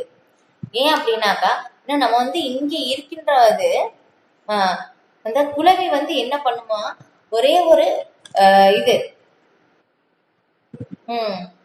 ஒரு விஷயத்தை இங்க சொல்லியிருக்கிற மாதிரி நம்மளுடைய மனதை வந்து எதை மீது பதிக்கின்றோமோ அதுவாகவே வந்து நாம் ஆகின்றோம் அப்படின்னு சொல்லி பகவத்கீதை பின்னாடி வந்து பகவான் வந்து இதை பற்றி வந்து விளக்குவாங்க. இப்ப அதனால வந்து என்ன ஆகுதுன்னா, ஒரு குளவி வந்து என்ன ஆகுது, அந்த இது ஒரு இங்க சொல்லியிருக்கிற மாதிரி பகவத்கீதை ஸ்ரீமத் பாகவதத்துல வந்து விளக்கப்படுது. நாரத முனிவர் வந்து விளக்குவாங்க. அப்படின்னா ஒரு சக்தியற்ற வந்து ஒருவர் வந்து சக்தி உயர்ந்தவர் வந்து சக்தி குறைந்தவர்களை அடக்கி ஆள்கின்றது. இதுதான் வந்து படைப்பு. பகவானுடைய படைப்பு இப்படிதான் வந்து இருக்கு. அந்த மாதிரி வந்து என்ன ஆகுதாமா, ஒரு குளவியை வந்து திரும்ப அதை வந்து என்ன ஆகுது, ஒரு இது ஒரு உயர்ந்த ஒரு இது சக்தி வாய்ந்த அந்த ஒரு இது வந்து என்ன பண்ணுதுன்னா, அதை பிடித்து வைத்திருக்கின்றது. அது வந்து என்ன ஆகுதுன்னா, அதை வந்து திரும்ப திரும்ப திரும்ப வந்து அது உள்ளே வந்து என்ன ஆகுதுன்னா, அதை வந்து கடித்துட்டு இது வெளியே சென்று விடுகின்றது. அது வந்து என்ன ஆகுதுன்னா, திரும்ப திரும்ப திரும்ப அதை வந்து பயந்து, ஐயோ அதை வந்து கடித்து விடுமோ அப்படின்னு சொல்லி திரும்ப திரும்ப திரும்ப அதை பற்றின சிந்தனையிலே வந்து இருந்து என்ன ஆகுது, அது அதுவாகவே வந்து மாறிவிடுகின்றதாமா இல்லையா? அப்ப அதுதான். ஏன்னா நம்ம வந்து எந்த ஒரு பொருளில் வந்தோம் எப்படி அன்பாக, இல்லைன்னா யார் ஒருவர் மீது நமக்கு வந்து ரொம்ப அன்பாக இருக்கின்றோமோ, இல்லைன்னா பொறாமையாக இருக்கின்றோமோ, இல்ல பயமாக இருக்கின்றோமோ, வந்து அது யார் மேல வந்து இருந்தாலும் ஓகே, அதுவாகவே வந்து நாம் மாறுவது நிச்சயம் அப்படின்னு சொல்லி வந்து முதல்ல வந்து சொல்லப்பட்டிருக்கு. அதுதான் நம்ம வந்து எதன் மூலமாக வந்து முழுக்க முழுக்க நம்முடைய கவனத்தை வந்து செலுத்துகின்றோமோ அதுவாகவே வந்து நாம் மாறுகின்றோம். அதை வந்து யாரை பற்றி வந்து அதிகமாக வந்து நாம் வந்து தியானிக்கின்றோமோ அந்த அவங்களுடைய குணாதிசயங்கள் வந்து நமக்கு ஏற்படும். அதுதான் அதுவாகவே வந்து நாம் மாறியும் விடுகின்றோம். இதை வந்து நாரத முனி வந்து அவங்களுடைய முற்பிறவி வாழ்க்கையில் வந்து சொல்லும் போது என்ன ஆகுது, அவங்க வந்து சாதுக்களுக்கு வந்து அவங்க வந்து வந்து சேவைகள் வந்து செய்வாங்க. இப்ப அந்த சாதுக்களுக்கு வந்து அவங்க சேவைகள் வந்து செய்யும் போது அங்க வந்து என்ன ஆகுதுன்னா, வந்து சாதுர்மாசத்துல வந்து அவங்க சாதுக்களுக்கு சேவை செய்யும்போது அவங்க வந்து பகவானை பற்றின விஷயங்கள் வந்து அவங்க வந்து விவாதம் வந்து செய்வாங்க. அந்த மாதிரி அவங்களுக்கு வந்து விவாதம் செய்வதை வந்து அவங்க சிறு குழந்தையாக இருக்கும்போது அதை வந்து நல்ல கவனமா அவங்க வந்து கேட்கிறாங்க. அவங்களுடைய ஒரு சங்கம், அவங்களே வந்து தொடர்ந்து அந்த சங்கம் வைத்து என்ன ஆகுது, அதுக்கப்புறம் அவங்களுடைய உச்சிஷ்டம், அவங்களுடைய பிரசாதத்தின் உணவை வந்து அவங்க வந்து கேட்டு வந்து எடுத்து சாப்பிடுறாங்க. அதன் மூலமாக என்ன ஆகுதுன்னா, அவங்க மேல வந்து பகவானை பற்றி கேட்பதனால் அவங்க மேல வந்து அவருக்கு ஒரு சுவை வந்து ஏற்பட்டு விட்டது. அதுக்கப்புறம் அவங்களுடைய உச்சிஷ்டத்தை வந்து உண்பதால் வந்து அவங்களுடைய தொடர்ந்த ஒரு சங்கத்தின் மூலமாக என்னாச்சு, அவங்களுடைய குணங்கள் வந்து அவங்களுக்கு வந்து அப்படியே வந்து அவங்களுக்கு கிடைச்சிருச்சு. அந்த குணங்களை வந்து கேட்டு திரும்ப திரும்ப பகவானை பற்றி வந்து கேட்க வேண்டும் அப்படின்னு சொல்லி அப்படி ஒரு ருச்சி வந்து ஏற்பட்டு அவங்க என்ன ஆகுது, அடுத்த பிறவியில வந்து நாரத முனிவராக மாறுகின்றார். அதுதான் இங்க சொல்லியிருக்கிற மாதிரி. அதான் பிரபுபாதர் வந்து இங்க திரும்ப திரும்ப வந்து விளக்குறாங்க. கிருஷ்ண உணர்வு, நம்முடைய உணர்வை வந்து எப்பவுமே, நம்முடைய சிந்தனை எப்பவுமே வந்து கிருஷ்ணரின் மீதும் வந்து செலுத்த வேண்டும். நம்முடைய உணர்வை கிருஷ்ண உணர்வாக வந்து இருக்க வேண்டும். இதை வந்து நம்ம வந்து சரி, இப்ப நம்ம வந்து நம்முடைய வேலைகள் எல்லாமே வந்து செய்யறோம். இது எல்லாமே விட்டுட்டு நம்ம எப்பவுமே கிருஷ்ணர் நினைத்து கொண்டே இருந்தா நம்ம வேலையை வந்து யாரை பார்க்கறது இல்ல, இந்த ஒரு கேள்வி நமக்கு வந்து எழலாம். இல்ல, உண்மைதான். இதேதான் வந்து அர்ஜுனனுக்கு வந்து பகவான் வந்து சொல்றாங்க. இது நீ வந்து உன்னுடைய வந்து போர் தொழிலையும் செய்து கொண்டு என்னை வந்து நினைப்பாயாக இல்லையா? மன்மனா பவமத் பக்தோ மத்தியாஜி மாம் நமஸ்குரு மாமே வைசிசி சத்தியந்தே பிரதிஜானே பிரியோசிமே அப்படின்னு சொல்லி நீ எப்போதுமே என்னை பற்றி நினைத்து எனது பக்தனாக ஆகி உனது வணக்கங்களை எனக்கு சமர்ப்பிப்பாயாக. நம்முடைய செயலை வந்து எங்கேயுமே வந்து நிறுத்தவே சொல்லவே இல்லை. நம்ம வந்து செயலை செய்ய வேண்டும். அப்ப வந்து நம்மளுக்கு எந்த அளவுக்கு முடியுதோ நம்ம வந்து நம்முடைய மனதில் பகவானுடைய நினைவு வந்து எப்பவுமே இருக்க வேண்டும்.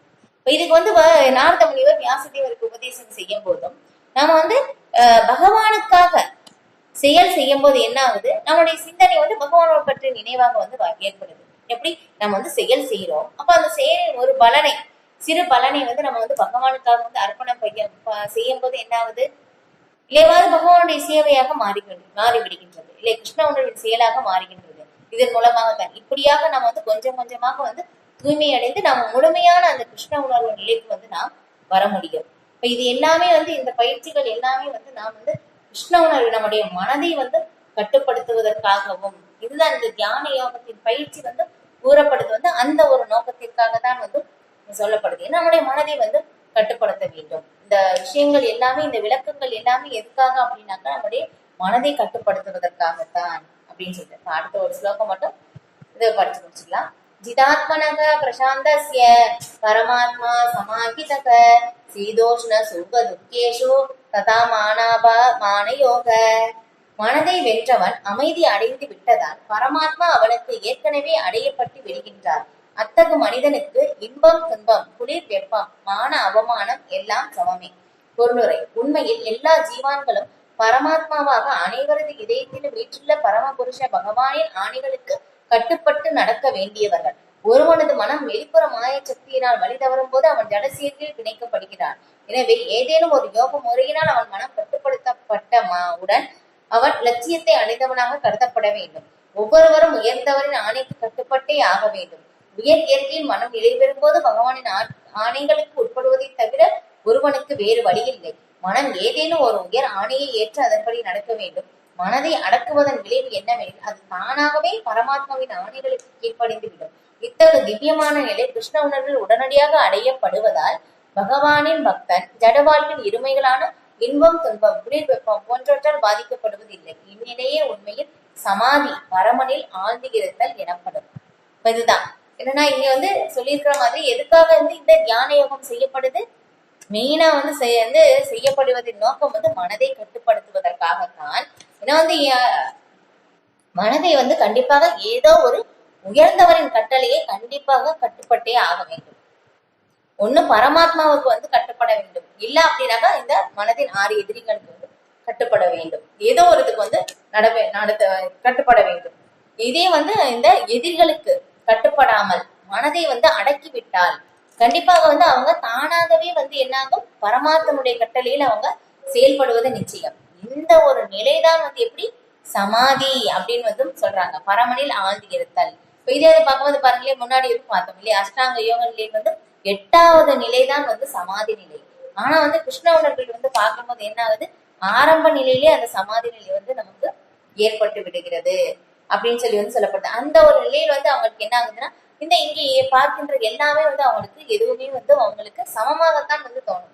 மானம் அவமானம் குளிர் வெப்பம் எல்லாமே அவங்களுக்கு சமம் தான். எதுவுமே அவங்களுக்கு இருமைகளாக அவங்க பார்ப்பது இல்லை. ஏன்னா அவங்க ஆல்ரெடி இங்க சொல்லியிருக்கிற மாதிரி பரமாத்மா அவர்கள் அடைந்து விட்டனர் அப்படின்னு சொல்லிட்டு இல்லையா, இந்த அவந்தி பிராமணர் அவங்க சொல்றாங்க இல்லையா, என்னுடைய புத்தியை கொண்டு நான் ஜீவாத்மா அப்படின்னு சொல்லி அவங்க புரிஞ்சுக்கிட்டாங்க. அப்ப ஜீவாத்மாவை பரமாத்மாவுடைய சேவையில் ஈடுபடுத்தும் போது கீழே இருக்கின்றது அனைத்துமே நமக்கு கட்டுப்படுத்தப்படும். ஹரே கிருஷ்ணா.